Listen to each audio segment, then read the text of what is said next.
বন্ধুরা, পার্কটা কি সুন্দর দেখো একবার। এখানে আছে দারুণ দুটো লেক, আছে গোলাপ বাগান সহ আরো কিছু উদ্যান। ইকো পার্কের পর এটাই হলো কলকাতার দ্বিতীয় বৃহত্তম পার্ক। নাম বনবিতান বা সেন্ট্রাল পার্ক। এটাকে অনেকে শুধুমাত্র কাপল পার্ক বললেও এখানে কিন্তু ছোট থেকে বড় সবাই আসে। কেউ আসে রিলস বানাতে, তো কেউ আসে গাছের ও পাখিদের ফটো তুলতে। কারণ এই পার্কের মধ্যেই আছে একটা পক্ষী আবাস, আর সাথে আছে বেশ বড় একটা জঙ্গল। ভাবা যায় কলকাতার বুকে জঙ্গল। তাই চলো আজ এই পার্ক সম্পর্কেই যাবতীয় তথ্য জেনে নিই। আজ পার্কের ভিতরে বাইরের খাবার এলাও আছে কিনা সেটাও বলে দেবো একটু পরেই। চলো তাহলে ভিডিওটা একদম প্রথম থেকে শুরু করা যাক। ভিডিওটা ভালো লাগলে চ্যানেলটা সাবস্ক্রাইব করতে ভুলো না কিন্তু। সেন্ট্রাল পার্ক যাওয়ার সবচেয়ে সহজ মাধ্যম হলো মেট্রো। নামতে হবে সেন্ট্রাল পার্ক মেট্রো স্টেশনে এবং বেরোতে হবে গেট নাম্বার এ দিয়ে। বেরিয়ে ডান দিকে দেখবে বিশাল বড় নীল সাদা বিল্ডিং, নির্মাণ ভবন। এবার একদম রাস্তার উল্টো দিকেই আছে সেন্ট্রাল পার্ক বা বনবিতানের এন্ট্রি গেট। রাস্তা পার করে চলে এসেছি সেন্ট্রাল পার্কের সামনে। ওই দেখো দেখা যাচ্ছে এন্ট্রি গেট। তবে এই সেন্ট্রাল পার্কে আরো একরকম ভাবে আসা যায়, চলো সেটাও একটু দেখিয়ে দিই তোমাদের। তোমরা যদি করুণাময়ী মেট্রো স্টেশনে নামো তাহলে বেরোতে হবে করুণাময়ী বাস স্ট্যান্ডের পাশেই এই গেট নাম্বার ডি দিয়ে। তারপর একদম সামনেই যে মোড়টা পড়বে সেখান থেকে যেতে হবে ডান দিকে। বাসে করে আসলে এই করুণাময়ী মোড়টাতেই নামতে হবে। করুণাময়ী মেট্রো স্টেশন থেকে জাস্ট 5-6 মিনিট হাঁটলেই পেয়ে যাবে এই এন্ট্রি গেটটা। এটাই মেন গেট। বাংলায় লেখা আছে বনবিতান। এই গেটের পাশে ডান দিকে আছে একটা ছোট্ট নার্সারি বা চারা গাছ বিক্রয় কেন্দ্র। বাড়িতে বা বাগানে বিভিন্ন ধরনের গাছ লাগানোর শখ থাকলে এখান থেকে চারা গাছ কিনে নিতেই পারো। এই বনবিতান পার্ক খোলা থাকে মর্নিং ওয়াকারদের জন্য ভোর 5টা থেকে সকাল 9টা অবধি।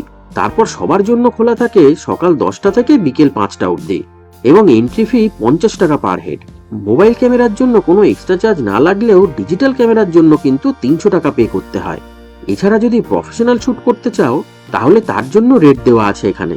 একটু ভিডিওটা পজ করে দেখে নিতে পারো যদি দরকার পড়ে। গেটের ঠিক উল্টো দিকেই আছে বিশাল বড় পার্কিং এরিয়া। বাইক পার্কিং এর জন্য লাগে 10 টাকা আর কার পার্কিং এর জন্য লাগে 50 টাকা করে। এছাড়া মেন এন্ট্রি গেটের পাশেই এরকম কিছু খাবারের দোকান আছে যেখানে রোল, মোমো, চাউমিন সহ বেশ কিছু স্ন্যাক্স আইটেম পেয়ে যাবে। আর সবচেয়ে ভালো ব্যাপার হলো এখান থেকে কিছু কিনে নিয়েও তোমরা ভেতরে প্রবেশ করতে পারো। বাইরের খাবারের কোনো রেস্ট্রিকশন নেই ভেতরে। তবে আমি কিন্তু এই এন্ট্রি গেটটা থেকে ঢুকিনি। প্রথমে যে এন্ট্রি গেটটা দেখালাম সেন্ট্রাল পার্ক মেট্রোর ঠিক অপোজিটে, এই গেটটা দিয়ে ঢুকবো ভেতরে। এটা পার্কের পিছনের দিকের গেট। দুটো গেটই তোমাদের দেখিয়ে রাখলাম, তোমাদের যেটা সুবিধা হয় সেটা দিয়েই এন্ট্রি আর এক্সিট করতে পারো। পার্কের রেড চার্টটা তো একটু আগেই অলরেডি দেখালাম। চলো এবার তাহলে ভেতরে ঢোকা যাক। ভেতরে ঢুকেই চোখে পড়বে সবুজের সমারোহ। চারিদিকটা বেশ পরিপাটি করে সাজানো, বেশ ভালো লাগছে দেখতে। সামনেই আছে একটা গোলাপ বাগ বা রোজ গার্ডেন। বাগানটা কিন্তু বেশ বড়, তবে এখন গোলাপ ফুল ফুটে আছে খুব কম সংখ্যক। হয়তো এখন সিজন নয়। যখন সব ফুল ফুটে যাবে তখন যে অনবদ্য দেখতে লাগবে সে বিষয়ে কোনো সন্দেহ নেই। পার্কের মধ্যে চলতে চলতে মাঝে মাঝেই দেখবে রাস্তা এরকম দুভাগে ভাগ হয়ে গেছে। আর প্রায় চোখে পড়বে এরকম বিভিন্ন প্রজাতির পাখি। এই সেন্ট্রাল পার্ক কিন্তু আকারে বিশাল বড়। কলকাতার নিউ টাউনে অবস্থিত ইকো পার্কের পরেই নাকি এই পার্কের আয়তন। কলকাতার বুকে দ্বিতীয় বৃহত্তম পার্ক এটি। তাহলে তো বুঝতেই পারছো কতটা বড় জায়গা জুড়ে অবস্থিত এই বনবিতান। সামনে এটা একটা উদ্যানের মতন করা আছে দেখছি, নাম দিয়েছে ইউনিক ট্রি পার্ক। দারুণ ওয়েল মেইনটেইনড এরিয়া, কোথাও কোনো নোংরা নেই। এরকম সুন্দর পরিষ্কার পরিচ্ছন্ন পার্ক দেখলে এমনিতেই মন ভালো হয়ে যায়। সামনে এই স্তম্ভের মতন এটা মনে হয় কোনো গাছের গুড়ি, যার গায়ে বেশ কিছু পশু পাখির নকশা করা আছে দেখছি।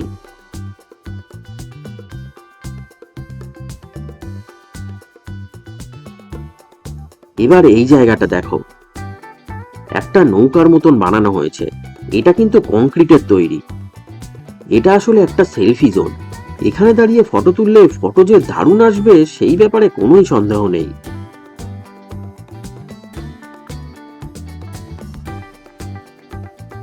পুরো পার্ক জুড়েই এরকম অনেক বসার জায়গা আছে।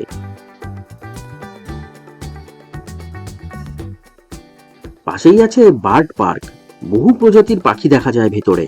তবে কিছু কারণবশত এই পক্ষী আবাসটি বন্ধ ছিল, তাই দেখা হলো না আমার, ব্যাড লাক। তবে এই সেতুটা দেখে বেশ ভালো লাগলো। লেকের উপরে এই সেতুটায় দাঁড়িয়ে চারিদিকটা দেখতে বেশ ভালো লাগে। ফটো তোলা, রিলস বানানোর জন্য আদর্শ জায়গা। আর এই সেতুর পাশেই আছে বোটিং ডেক। বোটিং করতে পার হেড 50 টাকা করে টিকিট লাগে 30 মিনিটের জন্য। এখন ভালোই রোদ উঠেছে, তাই সব প্যাডেল বোটগুলোই ফাঁকা। একটু রোদ কমলেই এখানে ভিড় বাড়তে থাকে।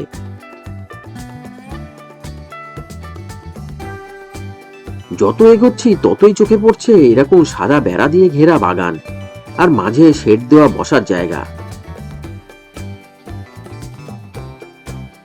উফ, চারিদিকে কতই না অলিগলি, কোন রাস্তা ছেড়ে কোন দিকে যাব সেটাই গুলিয়ে যাচ্ছে বারবার। পার্কের ভেতরে তো বাইরের খাবার এলাও আছে, আগেই বলেছি। অথচ বাইরের খাবার এলাও থাকা সত্ত্বেও এত সুন্দর করে মেনটেন চারিদিকটা, সত্যিই দেখে ভালো লাগছে। তবে পার্কের অনেকটা যদি ভেতরে ঢুকে আসো তাহলে এরকম জায়গা দেখতে পাবে। তখন এটাকে আর ওয়েল মেনটেন পার্ক মনে হবে না, মনে হবে কোনো এক জঙ্গলে চলে এসেছি। আসলে এটাকে একটা জঙ্গলের মতন করেই বানানো হয়েছে। কলকাতার বুকে যে এরকম একটা ফরেস্টের মতন জায়গা আছে আমি জানতামই না। গাছপালার মধ্যে এগুলোকে দেখে আমি সত্যিকারের সজারু ভেবেছিলাম। তবে আরো কিছুটা এগিয়ে গিয়ে ভুল ভাঙলো। দেখলাম পুরো জঙ্গল জুড়েই এরকম নানা পশু পাখির স্ট্যাচু করা আছে। তবে গায়ের রং, আকারে এগুলো এতটাই নিখুঁত করে বানানো হয়েছে যে প্রথম দেখাতে বোঝা মুশকিল এগুলো আসল নাকি অন্য কিছু। সত্যিই চারিদিকটা জঙ্গল জঙ্গল মনে হচ্ছে। এখানেও প্রচুর পাখির দেখা পাওয়া যায়, আর তার জন্যই মনে হয় অনেকেই এখানে ডিএসএলআর ক্যামেরা নিয়ে ফটোশুট করতে আসে। আশেপাশে কিছু কাঁচা রাস্তাও আছে যেগুলো দিয়ে আরো ভেতরে যাওয়া যায়, তবে আমি আর ভেতরে যাইনি। তোমরা যদি ফরেস্ট লাভার হয়ে থাকো তাহলে তোমাদের অবশ্যই ভেতরে যাওয়া উচিত। তবে ভেতরে কিন্তু কাপেলদের সংখ্যা বেশি থাকে, এটা মাথায় রেখো। এইটা দেখে আমার খুবই ভালো লাগলো যে এখানে খুব পরিষ্কার পরিচ্ছন্ন দুটি টয়লেট আছে, একটি লেডিস ও একটি জেন্টসদের জন্য। ভিতরে বড় মিরর, বেসিন, হ্যান্ড ওয়াশ সবই আছে। সব পার্কেই এরকম ব্যবস্থা থাকলে কতই না ভালো হতো। এটা একটা সুন্দর ট্রি হাউস মতো বানানো হয়েছিল, তবে মেইনটেনেন্সের অভাবে কন্ডিশনটা খুব একটা ভালো নেই দেখছি, তাই উপরে উঠে দেখতে পারলাম না। এই গাছটা আমার নজর কাড়লো। ফলগুলো বেলের মতন সাইজের হলেও এটা বেল গাছ নয় সেটা তো ভালোই বুঝতে পারছি। নাম লেখা আছে দেখলাম নাগলিঙ্গম, ইংরেজিতে cannon ball tree. Cannon ball নামটা দেখে এইবার বুঝতে পারলাম ফলগুলো এইরকম কেন দেখতে, একদম গোল গোল কামানের গোলার মতোই দেখতে লাগছে। এখানে এইরকম বেশ কিছু নতুন নতুন গাছ চোখে পড়লো, এবং প্রতিটা বড় বড় গাছেই নাম লেখা আছে বলে চিনতে কোনোই অসুবিধা হলো না। আরো কিছুটা এগিয়ে এইটা দেখে তো আমার অসাধারণ লাগলো। দু তিনটে বাচ্চা মেয়ে কি সুন্দর শাড়ি পরে তাদের মায়ের সাথে এসে রিলস বানাচ্ছে, বা কোনো গানের রিহার্সালও করছে হতে পারে। তাহলে তো বুঝতেই পারছো এই বনবিতান পার্কটা শুধুমাত্র কাপেলদের জন্য নয়, ছোট থেকে বড় সবাই আসে এখানে। তবে কিছু স্লিপ দোলনা থাকলে আরো ভালো হতো। কয়েকটা চোখে পড়ছে ঘুরতে ঘুরতে ঠিকই, তবে সেগুলো সবকটাই অকেজো হয়ে পড়ে আছে মেইনটেনেন্সের অভাবে। এটা হলো লতা উদ্যান। জায়গায় জায়গায় এরকম বেশ কিছু উদ্যানের মতন করা আছে, যেগুলো দেখতে ভালোই লাগছে। ও হ্যাঁ, যেটা বলছিলাম, এই পার্কে বাচ্চাদের জন্য কিছু স্লিপ দোলনা থাকলে ভালো হতো। কর্তৃপক্ষের কাছে অনুরোধ, পারলে খেলাধুলার জন্য কিছু অ্যারেঞ্জমেন্ট রাখুন। তাহলে শুধুমাত্র কাপলরা নয়, ছোট থেকে বড় সব বয়সের মানুষরাই এখানে আসতে আরো আগ্রহী হবে।